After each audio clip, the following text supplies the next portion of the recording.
د علي وزیر تازه خبرو پنجاب لړزولی دا چې څنګه او تازه د اشرف غني باره کې څه ویلي مطلب تر پایه راسره وګورئ. ګرانو لیدونکو السلام علیکم. د پښتون ژغورنې غورځنګ د پاکستان حکومت لپاره په لوی سرخوږي بدل شوی او ډیر ترې په ویره کې دی او کله چې د دې غورځنګ کوم مخکښ غړی خبرې وکړي ټول پنجاب ولړزوي. تازه د پښتون ژغورنې غورځنګ مخکښ غړي علي وزیر په خپل ټویټر لیکلی دی چې محمد اشرف غني د ډیورنډ تپل شوې کرښې د دواړو خواوو ولسمشر دی او ټول افغانان به یې تر څنګ ولاړ وي. دا چې ښاغلي وزیر په دې ټویټ کې چاته ګوت څنډنه کړې ده له ورایه ښکاري. له دې وړاندې محسن داوړ هم ویلي وو چې دی هم افغان دی، منظور هم افغان دی او اشرف غني هم افغان دی او دوی څوک له یو بل څخه نشي بیلولی او دغه مشرانو کابل کې هم ورته څرګندونې درلودې. پی ټي ایم یا د پښتون ژغورنې غورځنګ د پاچا خان د عدمي تشدد په دریځ باندې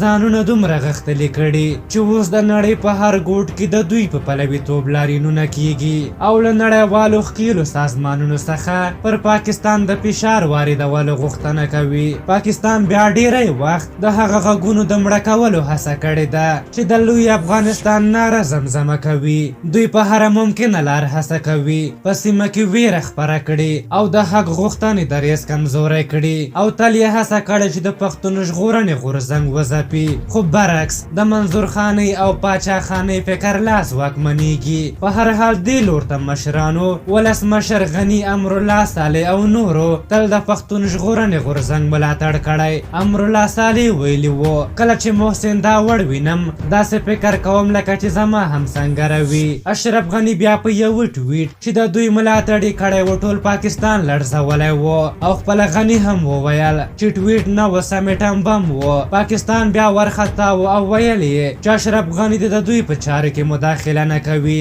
دغه راز کله چې د اشرف غني د لوړې مراسم و نو کله چې دا مشران دلته راغلي و او دلته چې کوم پروتوکول دوی ته ورکړل شو پاکستانیان یې ډېر اندېښمن کړي وو. په هر حال تاسو د پی ټي ایم او د علي وزیر د دغه ټویټ په هکله څه نظر لرئ؟ خپل نظرونه هم راته په کومنټ کې ولیکئ. که زموږ ویډیو مو خوښه شوې وي ضروري لایک کړئ. تر بلې ویډیو مو په لویه بخښونکي خدای سپارم. د الله په امان.